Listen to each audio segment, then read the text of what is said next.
France hexane राज्य में जून 10 रु 12 तारीख पर्यंत अनुष्ठित होगाकु फिसु विश्वविद्यालय रग्बी 7S चैंपियनशिप 2024 अंशग्रहण करने आज भारतीय उभय पुरुष दल फ्रांस अभिमुखे यात्रा आरंभ कर आसंता काली महिला दल फ्रांस गस्त कर चैंपियनशिप खेलाड़ी चयन करने लगी भारतीय विश्वविद्यालय संघ AIU किट विश्वविद्यालय को दायित्व देते एप्रिल 18 रु 22 तारीख पर्यंत किट्रे खेलाड़ी परीक्षा और चयन प्रक्रिया चालू रही मे 30 रु किट कैंपस एक तालीम शिविर चालू होता गुरुत्वपूर्ण कथा होची भारतीय रग्बी दल विश्वविद्यालय रग्बी 7N चैंपियनशिप रे अंशग्रहण करिबो। महिला वर्ग में ओडिशारू 3 जन खेलाड़ी किट विश्वविद्यालय निर्माल्य राउत तरुलता नायक और किस विश्वविद्यालय डुमुनी मारांडी भारतीय महिला रग्बी दल में सामिल होता बेले पुरुष वर्ग में 4 जन खेलाड़ी किट विश्वविद्यालय विनोद मारांडी आशीष सबर गणेश माझी और किस विश्वविद्यालय मकरंद प्रधान पुरुष दल में सामिल होती उभय दल में किट और किस्रु मोट 6 जन ऑफिशियल जोग देइछंती। ऑफिशियल मध्य AIU जुग्म सचिव डॉक्टर बलजीत सिंह शेखों नेतृत्व में मणिपाल विश्वविद्यालय क्रीड़ा विभाग निर्देशक डॉक्टर रीना पुनिया किस उपक्रीड़ा निर्देशक रुद्रकेश जेना किट उपक्रीड़ा निर्देशिका रश्मिता महांती और शशिकांत कुमार मध्य फ्रांस गस्तरे अछंती।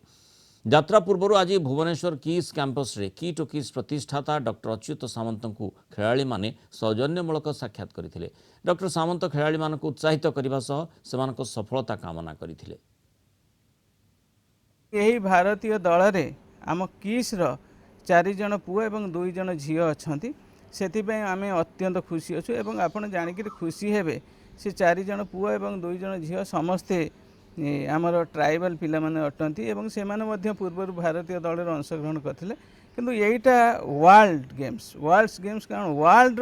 आगु एशियन गेम्स रे खेली किंतु यहाँ वर्ल्ड गेम ए वर्ल्ड सबू मेन बेस्ट 10 कंट्रीज आसुचंदी एवं आमे मध्य खुशी जे आम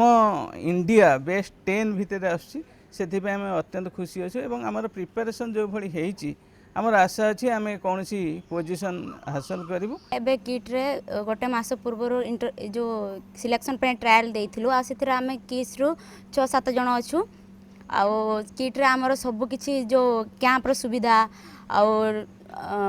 जो ग्राउंड रो सब किछि बेस्ट सब बेले किट रो बेस्ट थाए और हमको बहुत अपॉर्चुनिटी भी मिली बहुत सुंदर अपॉर्चुनिटी मिली फर्स्ट टाइम पई आम वर्ल्ड यूनिवर्सिटी को आम इंडिया को रिप्रेजेंट करूची वर्ल्ड यूनिवर्सिटी रे जोटा फ्रांस रे बे होउची सिलेक्शन पाइचु आम किट किस रु 6 जन झील 2 जन आ 4 जन पाइचु आ बर्तमान आम बहुत प्रिपरेशन होगी जाऊँ आ कॉन्फिडेंस भी आमर अच्छी जे आम जमती हेले भी रिजल्ट आणबू आम सहित रुद्रकेश जेना आमर कोच हिसाब से जाउछंती आ मु एति कहबी जे माने आज सामन सार न था आम ये हो पार न था।